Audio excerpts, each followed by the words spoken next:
अब हम बात करेंगे चुंबकीय क्षेत्र सदिशों बी व एच पर परिसीमा प्रतिबंधों के बारे में।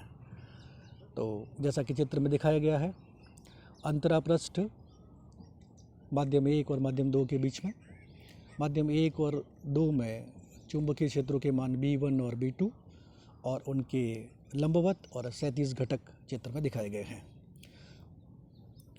तो पहले हम बात करते हैं बी के लंबवत घटक पर परिसीमा प्रतिबंध की, अर्थात अब हम ये सिद्ध करने जा रहे हैं कि चुंबकीय क्षेत्र बी का लंबवत घटक परिसीमा पर सतत रहता है।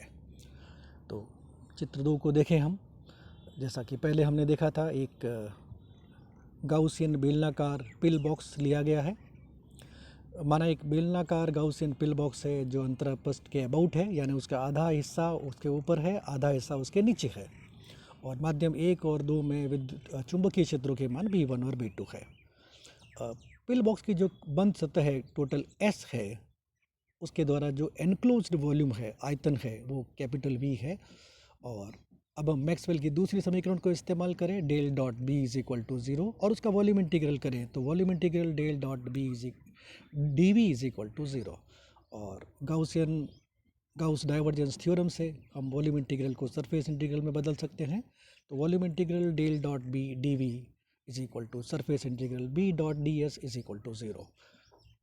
जैसा कि पूर्व में इस बारे में चर्चा की जा चुकी है, जो पिल बॉक्स है उसका कुल एरिया 3 भागों में डिवाइड किया गया है। एक ऊपर का वृत्ताकार हिस्सा और एक नीचे का वृत्ताकार हिस्सा और एक साइड का पृष्ठ, जिसे हमने S3 नाम दिया है। इस पिल बॉक्स की ऊंचाई डेल्टा H है और इसका area of cross section capital A है। N1 कैप यूनिट वेक्टर है तल के लंबवत S1 के, और N2 कैप यूनिट वेक्टर है S2 तल के लंबवत बाहर की ओर। दोनों ही यूनिट वेक्टर बाहर की ओर दिखाए गए हैं। तो जो सरफेस इंटीग्रल है वो इन तीनों भागों के लिए करेंगे। तो S1 के लिए करेंगे, S2 के लिए करेंगे, S3 के लिए करेंगे, जैसा कि समीकरण में दिखाया गया है। अब यदि हम इस पिल बॉक्स की ऊंचाई डेल्टा S को छोटा करते जाएं, तो जितना छोटा करते जाएंगे ऊपर का हिस्सा यानी S1 और S2 दोनों अंतरापृष्ठ की ओर आते जाएंगे, और एक लिमिटिंग केस में दोनों अंतरापृष्ठ को टच करेंगे। तो उस केस में जो S3 का एरिया है उसका रोल ख़त्म हो जाएगा। So we can say area del S3 tends to 0। तो हमारे पास जो सरफेस इंटीग्रल बचेगा वो है S1 B dot D S plus integral S2 B dot D S is equal to 0। और यू कैन से एरिया को हम अगर एक सदिश के रूप में दिखाएं तो ds इसका परिमाण हो जाएगा और n1 कैप इसका यूनिट वेक्टर हो जाएगा। So we can always write integral S1 B1 dot n1 cap ds plus integral S2 B2 dot n2 cap ds is equal to 0। और we can write the next equation. और जो area है दोनों ही स्थितियों में, उस एरिया ऑफ क्रॉस सेक्शन का मान a है, तो जो सरफेस इंटीग्रल ds का मान दोनों ही इंटीग्रल के लिए a हो जाएगा। So what we will get is B1 dot n1 cap into a plus B2 dot n2 cap a is equal to 0, जहाँ delta S is equal to a is equal to अनुप्रस्थ काट है। अब जैसा कि चित्र से बहुत ऑब्वियस है, n1 कैप और n2 कैप विपरीत दिशाओं में है। So we can write B1 dot n1 cap minus B2 dot n2 cap is equal to 0। But B1 dot n1 cap लंबवत घटक है चुंबकीय क्षेत्र का। So we can write B1 perpendicular minus B2 perpendicular is equal to 0, या दूसरे शब्दों में चुंबकीय क्षेत्र B का लंबवत घटक सतत यानी कंटिन्यूस रहता है। इसी तरह अब हम बात करेंगे H के स्पर्शीय घटक पर परिसीमा प्रतिबंध के बारे में। और प्रश्न के रूप में देखें तो सिद्ध करो कि अंतरापृष्ठ पर H का स्पर्शीय घटक सतत रहता है। तो ये जो डायग्राम है वो लगभग वैसा ही है जैसा कि हमने विद्युत क्षेत्र के क्षैतिज घटक के लिए बनाया गया था।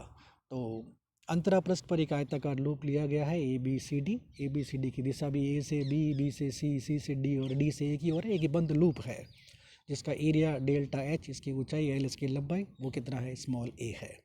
तो इस लूप के लिए हम मैक्सवेल की चौथी समीकरण इस्तेमाल करेंगे, del cross H is equal to J plus del D by dt।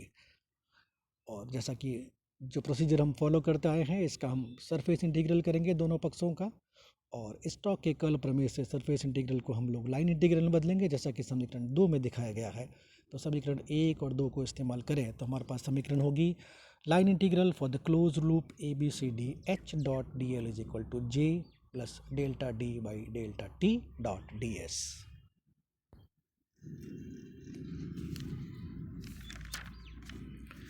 अब जो लाइन इंटीग्रल है वो 4 पार्ट में है, ए से बी की ओर, बी से सी की ओर, सी से डी की ओर और डी से ए की ओर।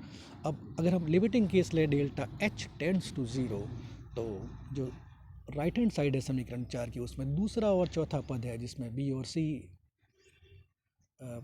बल्कि दूसरा और चौथा पद है वो टेंड्स टू 0 हो जाएंगे, क्योंकि जो जो डेल्टा एच कम करेंगे आयताकार लूप की चौड़ाई कम होती जाएगी और वो लंबाई ऊपर के पार्ट की और नीचे के पार्ट की दोनों अंतर आपस के नज़दीक आती जाएगी, और उस केस में लिमिटिंग केस में एरिया का अस्तित्व ही खत्म हो जाएगा और हमारे पास समीकरण बचेगी समीकरण 4 से H dot D L A से बी के लिए और H dot D L C से डी के लिए, and that is equal to 0, क्योंकि टोटल एरिया 0 हो जाएगा।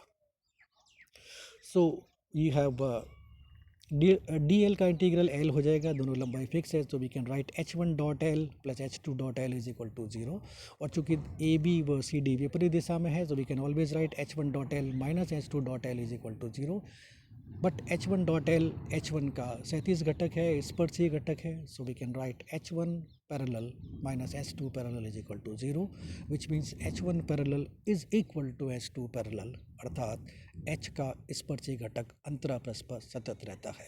ये 4 बाउंड्री कंडीशंस है, 2 ई के लिए, ई परपेंडिकुलर और ई पैरेलल, और एक बी और एक एच के लिए।